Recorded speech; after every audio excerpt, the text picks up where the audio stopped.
Dear students, इस lecture में मैं कवर करने जा रहा हूँ what is electric current and its SI unit. उसको डिफाइन भी करेंगे और फिर हम पढ़ेंगे कि what is the direction of electric current, और फिर लास्ट और मोस्ट इम्पोर्टेंट क्वेश्चन कि why current is considered as a scalar quantity. तो starting from the very first, that is electric current. क्या है electric current? Electric current, the rate of flow of electric charges through any cross section of the conductor is called electric current। Basically हम क्या मान के चलते हैं, जैसे conductor बोला जाता है तो हमारे दिमाग में वायर आती है बेटा सबसे पहले। तो हम उसको इस तरह से बना लेते हैं, ये एक वायर बनाई जिसकी थिकनेस कंसिडरेबल है, और यहाँ पे ये मैंने बोला कि इसके दो एरिया ऑफ क्रॉस सेक्शन है, first one and this one is second one. तो दोनों में से किसी भी एरिया ऑफ क्रॉस सेक्शन से किस रेट से चार्ज फ्लो हो रहा है, चाहे इस क्रॉस सेक्शन से देख लो चाहे आप इस क्रॉस सेक्शन से देख लो बेटा। तो अगर डेफिनेशन को फॉलो करें तो दैट इज आई करंट का सिंबल होता है, क्यू चार्ज है, और टी क्या है? टाइम। रेट का मतलब क्या है? डिवीजन में क्या आएगा? टाइम आएगा। टाइम के साथ साथ कैसे चार्ज फ्लो कर रहा है, the rate of flow of electric charge. तो ये चीज़ ध्यान देनी है। अब इलेक्ट्रिक चार्ज में बेटा ध्यान देना है कि हमारे पास चार्ज क्वांटिटीज़ हमने लास्ट लेक्चर में पढ़ा था कि करंट कैरियर्स क्या होते हैं। ठीक है जी। अगर करंट कैरियर्स को थोड़ा सा हम ध्यान से देखें कि करंट कैरियर्स तो क्या होती हैं? चार्ज क्वांटिटीज़ होती हैं। ठीक है जी। अब उन चार्ज क्वांटिटीज़ में ऐसा क्या खास कैरेक्टरिस्टिक होती है, क्या ऐसी चीज़ है जिसकी वजह से वो इलेक्ट्रिक करंट बनाती हैं? तो उसको समझने के लिए बड़ा सिंपल सा तरीका है हमारे पास। उसके लिए क्या कर सकते हैं, जैसे ये मान लेते हैं हम, मेरे पास ये एक पेन है और उसके ऊपर ये कैप है बेटा। अगर मैं बोलता हूँ कि ये पेन मूव कर रहा है ऐसे इन दिस वे, तो उसके साथ साथ क्या हो रहा है? कैप भी मूव कर रही है। पेन अगर मूव कर रहा है तो कैप इज़ ऑल्सो मूविंग। तो बिल्कुल इस तरह से समझते हैं, यहाँ पे जो पेन है ये जो है that acts like current carrier, current को कैरी करके ले जाने वाला है। ठीक है। और जो कैप है दैट इज द चार्ज। ठीक है बेटा। अगर देखो मैं बोलता हूँ कि करंट कैरियर मूव कर रहा है, तो वो जब मूव कर रहा है तो वो किसको कैरी करके ले जा रहा है? That is of charge. Charge को कैरी करके ले जा रहा है। इसको दूसरे एग्जाम्पल भी देख सकते हैं, जैसे एरोप्लेन है। एरोप्लेन में क्या होता है? तो एरोप्लेन जो है that is itself current carrier बोल सकते हैं उसको, और उसके अंदर जो पैसेंजर हैं they can be considered as charge particles. ठीक है। अगर करंट कैरियर मूव कर रहा है तो इसका मतलब क्या हो रहा है? चार्ज पार्टिकल्स भी मूव कर रहे हैं। तीसरा और एग्जांपल ले सकता हूँ मैं इसमें, जो हनी बी होती है जब वो फ्लावर्स पे बैठती है तो उसकी बॉडी पे पोलन ग्रेन्स चिपक जाते हैं। उसके बाद वो क्या करती है, जब एक फ्लावर से दूसरे फ्लावर पे मूव करती है तो वो क्या देखते हैं हम? They can be considered as कि जो हनी बी है that is the current carrier. Clear? But वो किसको कैरी करके ले जा रही है?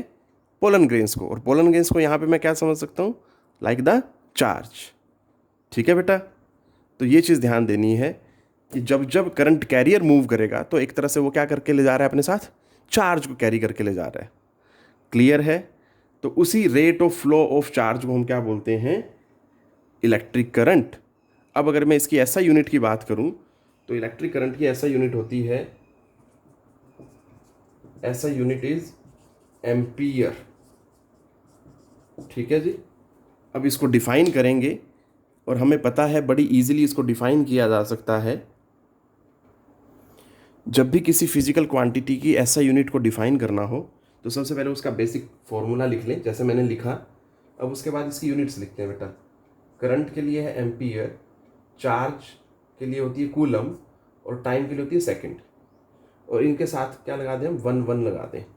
अब मैं बड़ी आसानी से डिफाइन कर सकता हूँ, जैसा कि मैंने देखो ये 1 कूलम ऑफ चार्ज है और ये 1 सेकंड है। अगर 1 coulomb charge through any of the cross section 1 second में फ्लो कर जाए बेटा, चाहे वो इस क्रॉस सेक्शन से फ्लो करे चाहे वो इस क्रॉस सेक्शन से फ्लो करे। ठीक है। If 1 coulomb charge flows through any cross section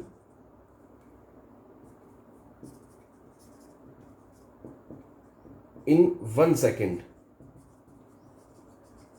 then current through that particular cross section,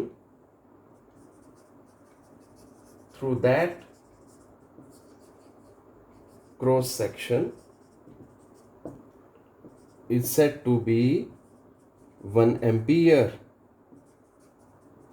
ये बात आपने ध्यान देनी है, ठीक है जी। जब भी आगे से कभी भी किसी फिजिकल क्वांटिटी के ऐसा यूनिट को डिफाइन करना हो, आपने इसी तरह से करना है। तो ये अब ये एक बात ध्यान देनी है कि जब जब किसी कंडक्टर की बात करते हैं तो दिमाग में हमारे क्या आ जाता है, एक वायर आती है, और वायर जो होती है that is a cylindrical body, इसलिए उसको इस तरह से बनाया गया है। यहाँ पे उसकी थिकनेस को हम कंसीडर करते हैं, क्योंकि आगे हम फैक्टर पढ़ेंगे, एरिया ऑफ क्रॉस सेक्शन भी इफेक्टिव होता है, वो एक डोमिनेटिंग रोल प्ले करता है। Now I am moving to today's next question. वो क्या है कि why current is considered as a scalar quantity.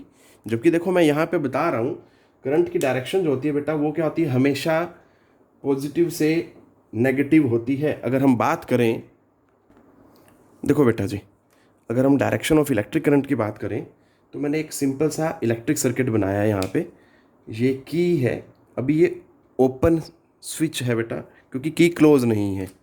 ये एक बैटरी लगाई मैंने एक सेल की, ये एक बल्ब लगाया, ठीक है। जैसे ही मैं की को क्लोज करता हूँ तो करंट जो है that flows from positive to negative. तो ये डायरेक्शन ऑफ इलेक्ट्रिक करंट होती है बेटा। बट ये याद रखना हमेशा कि जो डायरेक्शन ऑफ इलेक्ट्रॉन्स होगी वो क्या होगी, हमेशा opposite to the direction of electric current, ठीक है। ये दो बातें याद रखनी है यहाँ पे, एक डायरेक्शन ऑफ इलेक्ट्रॉन्स एंड दूसरा क्या है, that is direction of electric current. और डायरेक्शन ऑफ इलेक्ट्रिक करंट क्या होती है, that is always from positive to negative. अब मैं बता रहा था आपको कि why electric current is considered as scalar quantity. तो अब हम इसको समझा जा सकता है, क्योंकि अब मुझे यहाँ पे ये पता लग गया कि करंट बेटा दोनों चीज़ें देख रहे हैं हम इसके पास। करंट का क्या होता है, अगर मैं बोलूँ कि करंट इज 5 एम्पियर, ठीक है, और डायरेक्शन उसकी क्या है, positive to negative, positive to negative, ये उसकी डायरेक्शन है बेटा, ठीक है। हमेशा कोई भी इलेक्ट्रिक सर्किट हो उसमें उसकी क्या होगी, डायरेक्शन होगी पॉजिटिव टू नेगेटिव, और ये उसका मैग्नीट्यूड हो गया। दोनों चीज़ें हैं, then also it is considered as scalar. अब क्यों ऐसा है, उसके पीछे क्या लॉजिक है, मैं बताने जा रहा हूँ। देखो बेटा जी, करंट का मैग्नीट्यूड भी है, करंट के पास डायरेक्शन भी है, बट क्या चीज़ नहीं है, it does not obey laws of vector addition. Actually vector algebra का जो भी लॉज है वो ये फॉलो नहीं करता है, इसलिए इसको हम क्या बोलते हैं, स्केलर क्वांटिटी। जबकि हमें यहाँ 10th तक ये पढ़ाया जाता है कि जिस फिजिकल क्वांटिटी का डायरेक्शन हो, मैग्नीट्यूड हो, उसको हम क्या बोलते हैं, वेक्टर क्वांटिटीज़, ठीक है बेटा। बट यहाँ पे हम देख रहे हैं कि करंट के पास मैग्नीट्यूड भी है, डायरेक्शन भी है, बट फिर भी हम उसको वेक्टर नहीं बोल रहे हैं, ठीक है। क्यों, क्योंकि इसमें वेक्टर एडिशन के लॉ को फॉलो नहीं करता है। तो फिर क्या फॉलो करता है यहाँ पे, बेसिकली देखो, मान लीजिए मैं ये बोलता हूँ कि ये कोई वायर में से करंट फ्लो कर रहा है आई, और आगे जाके ये वायर दो हिस्सों में बट गई, ठीक है जी। तो करंट भी क्या होगा, इस तरह से बराबर डिस्ट्रीब्यूट हो जाएगा, that depends on their resistance, ठीक है। तो मैंने ऐसे बोला कि टोटल करंट आई था वो दो पार्ट्स में डिवाइड हो गया, ठीक है।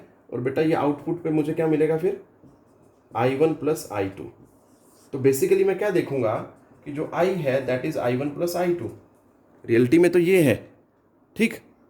बट अगर मैं देखूं कि ये वेक्टर एडिशन के लॉ को फॉलो करता, कि मान लीजिए वायर आई है दो हिस्सों में डिवाइड हो गई, आगे दो पार्ट्स में बट गई, तो बेटा जी यहाँ पे मुझे ये ध्यान देने वाली बात है, अगर ये दो वायर में ऐसे बट गया है तो वेक्टर्स के अकॉर्डिंग क्या होता, मेरे को पैरेललोग्राम लॉ फॉलो करना पड़ता, ठीक है जी। और पैरेललोग्राम लॉ के अकॉर्डिंग आई क्या आता, I is root I1 square plus I2 square plus 2I1 I2 cos of theta. Theta क्या है, theta is the angle between these wires, ठीक है। अगर ये वेक्टर एडिशन फॉलो कर रहा होता तो आई ये आता, ठीक है। बट रियलिटी में यहाँ पे हम क्या देखते हैं, करंट के केस में आई जो है that is simply addition of I1 and I2। तो ये चीज़ गलत है, ये यहाँ पे फॉलो नहीं होती, इसीलिए हम क्या बोलते हैं कि करंट जो है that is a scalar quantity. तो फिर ऐसी क्वांटिटीज़ को क्या बोलते हैं जिनमें डायरेक्शन का कॉन्सेप्ट तो लग रहा है बट इस तरह से वेक्टर एडिशन का लॉ लागू नहीं हो पाता है, ऐसी क्वांटिटीज़ को हम बोलते हैं बेटा टेंसर क्वांटिटीज़। क्या बोलते हैं उनको? Tensor quantities. So that's it I wanted to discuss in this lecture.